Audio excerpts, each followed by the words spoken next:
আমরা আমাদের দলের পক্ষ থেকে সর্বভারতীয় তৃণমূল কংগ্রেসের পক্ষ থেকে আমরা একটি ডেপুটেশন দিতে মাননীয় রাজ্যপালের কাছে গেছিলাম। আপনারা সেটা জানেন।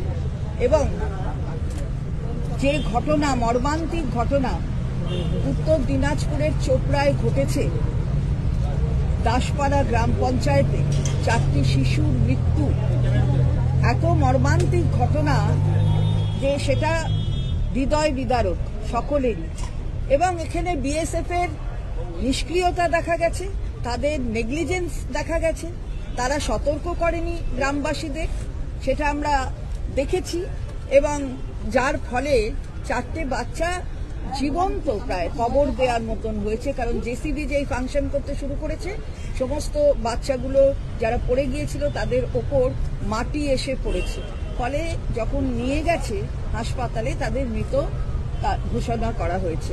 আমরা মাননীয় রাজ্যপালের কাছে বললাম যে এই হৃদয় বিদারক ঘটনা, এই ঘটনায় আপনি একবার যান এবং আপনি একবার গিয়ে তদন্ত করুন এবং কথা বলুন লোকজনের সাথে যে তারা সতর্ক ছিল কিনা।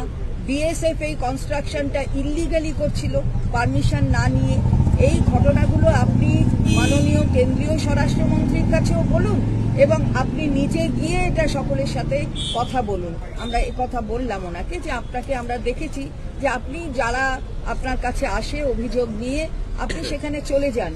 এবং সন্দেশখালীতেও আমরা দেখেছি যে আপনি সত্তর আপনার সমস্ত ট্যুর কাটছাট করে আপনি চলে এসেছেন, তাতে কোনো অসুবিধে নেই। আমাদের প্রশাসন সর্বতোভাবে আপনাকে সহযোগিতা করেছে এবং তারা যাতে আপনি যেতে পারেন সুষ্ঠুভাবে সেটা দেখেছি। মাননীয় রাজ্যপাল অত্যন্ত মানবিকভাবে তিনি গোটা ব্যাপারটা উপলব্ধি করেছেন বলে আমাদের মনে হলো। এবং তিনি বলেছেন, তিনি আমাদের কথা দিয়েছেন যে তিনি নিশ্চিতভাবে চোপড়ায় যাবেন এবং ঘটনা কি হয়েছে সেটা দেখবেন।